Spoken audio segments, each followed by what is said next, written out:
BFS TV et Visite Beauvais ont la joie de vous faire découvrir aujourd'hui une petite pépite située dans le village de Muydorge entre Beauvais et Crèvecœur-le-Grand. Nous voici à la maison d'hôte O2, tenue par William et Sébastien. On y va, je vous fais visiter, mais attention, âme d'adulte s'abstenir.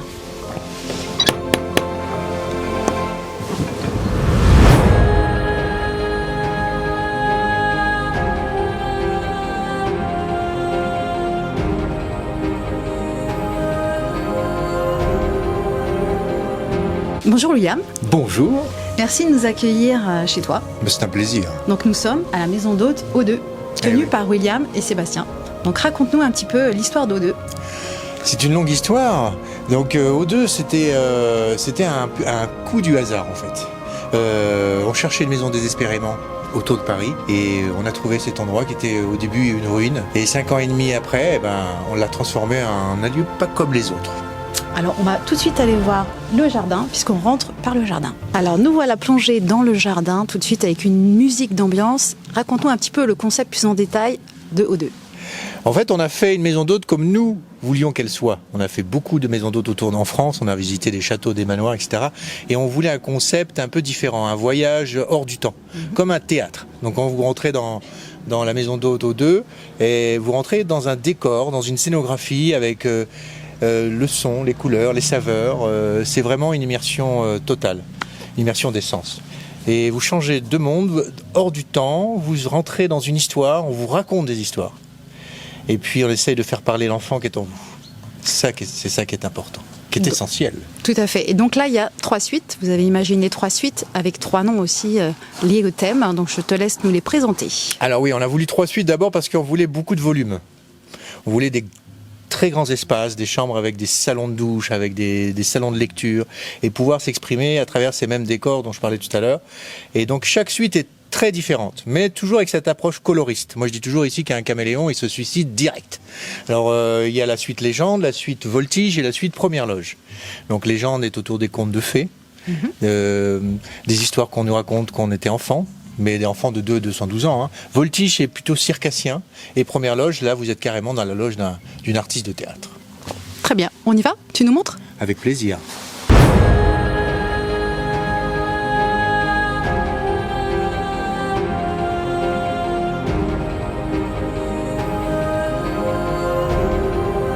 Alors William, là, nous sommes dans la suite légende.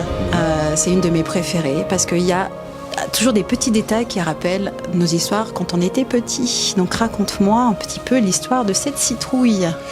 Par exemple, quand on est petit et quand on est grand. Alors ça, c'est la citrouille de Cendrillon. Vous l'avez reconnue, qui est en train de se transformer en carrosse. Parce qu'en fait, c'est le carrefour des légendes et des contes ici. D'ailleurs, ce mur en témoigne. On appelle ce salon-là, derrière toi, on l'appelle le salon de la Belle et la Bête. En témoigne ce rouet, qui d'ailleurs vous évoque quelques contes de fées, n'est-ce pas ? Tout à fait. Et ce rouet d'ailleurs est originaire de ce petit village où se situe la maison d'hôte, Muydorge, et on y tenait particulièrement. Donc il y a plein d'histoires, plein d'objets évocateurs, mais on raconte pas la suite. En fait, on laisse les gens la découvrir, les guests la découvrir, parce que c'est comme un livre, c'est un livre ouvert avec ses mystères, avec ses histoires, avec ces jeux aussi, parce qu'il y a un jeu dans cette chambre, il y a des charades à deviner, il y a un mur des légendes du monde entier, du Japon jusqu'au Groenland, et chaque objet, chaque élément a sa signification. Même la tête de lit, c'est un extrait d'un de nos spectacles, le Noël magique, c'est les ateliers du Père Noël. Donc ici vraiment vous voyagez. C'est pour ça qu'on dit toujours c'est toujours pour les enfants de 2 à 212 ans. Et juste pour la petite histoire, c'est un petit peu ton parcours, ça, cette mise en scène. Qu'est-ce que tu as fait dans ton parcours de vie ? Pourquoi tu en es arrivé à décorer comme ça ton histoire de vie ? Raconte-nous un petit peu ça. Effectivement, c'est un résumé de tout ce que j'ai fait, parce que je suis d'abord metteur en scène et scénographe. Je fais des spectacles, des gros spectacles. Le dernier en date était le Noël magique au Palais des Congrès, et puis il y a beaucoup de choses que je fais et on retrouve tout ça. C'est en fait un parcours de vie, c'est des objets, des traces, des empreintes, des preuves de mon existence. Comme par exemple aussi, j'ai entendu dire que par exemple, ces portes ont une histoire aussi. Ah bah, chaque objet ici n'a pas été choisi au hasard. Même ces portes, elles viennent du village, d'un grenier ici, qu'on a retrouvé, qui raconte comme par hasard le corbeau et les renards, les fables de La Fontaine. Là-bas, vous avez les fables de Perrault. Beaucoup de choses. Là-bas, vous avez la rose de la Belle et la Bête, mais la vraie rose de la Belle et la Bête. Et on dit, attention, il paraît que cette chambre est la préférée du Père Noël. Nous voilà dans le salon de douche, William. Et pourquoi un kimono? Un kimono, ça fait partie un peu de mon histoire, un peu comme les spectacles. Parce que je travaille depuis 23 ans au Japon. Donc je travaille pour un couturier très connu là-bas qui habille la famille impériale. Et vous allez retrouver beaucoup d'objets du Japon. Il n'y a pas que les kimonos, il y a des céramiques, vous verrez. Il y a plein de choses comme ça, un peu énigmatiques, qu'on ne s'attend pas à trouver en Picardie en tout cas.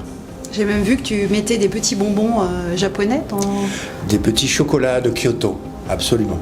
C'est un carrefour ici, je disais, c'est un carrefour des contes, des légendes, mais aussi un carrefour du monde. Il y a le monde entier qui vient dans cette petite maison rouge.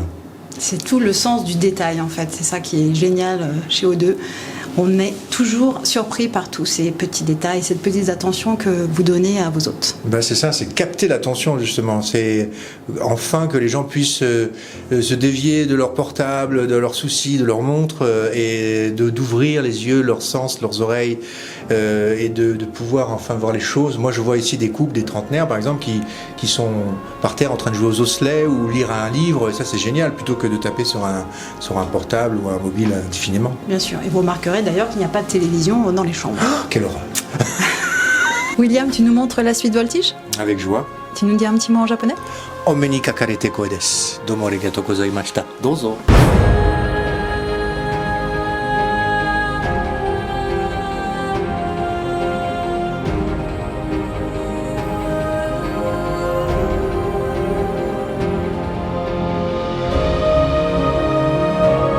Donc William, là nous sommes dans la suite Voltige.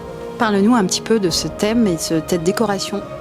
Alors là, comme vous pouvez voir, c'est une décoration tout à fait différente. Le seul lien est la couleur, encore une fois.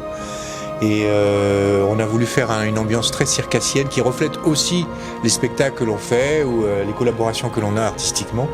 Et là, vous êtes dans un univers complètement aérien, avec un toit cathédral, avec des sculptures de toutes nos aventures diverses et variées. Et vous avez aussi le même principe du grand volume, avec un étage, on appelle là-haut le salon de Barnabé, parce qu'il y a un nounours géant.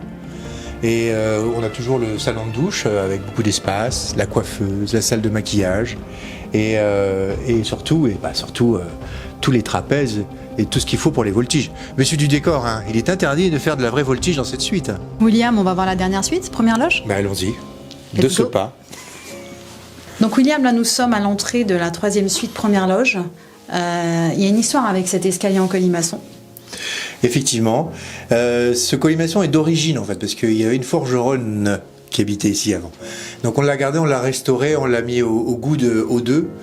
Et puis ce colimaçon mène vers une loge secrète, la loge de la cantatrice théâtrale. Très bien, donc on va rester dans le mystère et on va vous laisser découvrir cette loge par vous-même. Nous ne vous montrerons pas la suite. Donc William, là nous sommes dans une nouvelle étape du voyage. Raconte-nous un petit peu cette pièce. C'est un peu une étape bleue. C'est une ancienne forge ici. L'origine de la maison. On a transformé en une étape népalaise, donc où tout n'est que ressourcement et sérénité. Donc là, tu mets en valeur le sens du toucher avec des massages. Tu proposes des massages par un professionnel. Et on fait des massages, séances de méditation, jacuzzi, dans un cadre un peu particulier. Même le spa Himalaya a été scénographié. On l'a construit comme un décor de théâtre, dans une véritable étape népalaise. Namasté. Namasté. Merci William en tout cas de nous avoir accueillis et de nous avoir fait rêver dans cet univers complètement féerique, hors du temps. J'espère comme nous vous adorez cette maison d'hôtes. N'hésitez pas à aller consulter le site O2, AU2. Merci William. C'était mon plaisir. Un petit mot pour conclure? Voir ce n'est pas croire, mais croire c'est voir. Alors venez voir, vous verrez. Et vous croirez. À bientôt.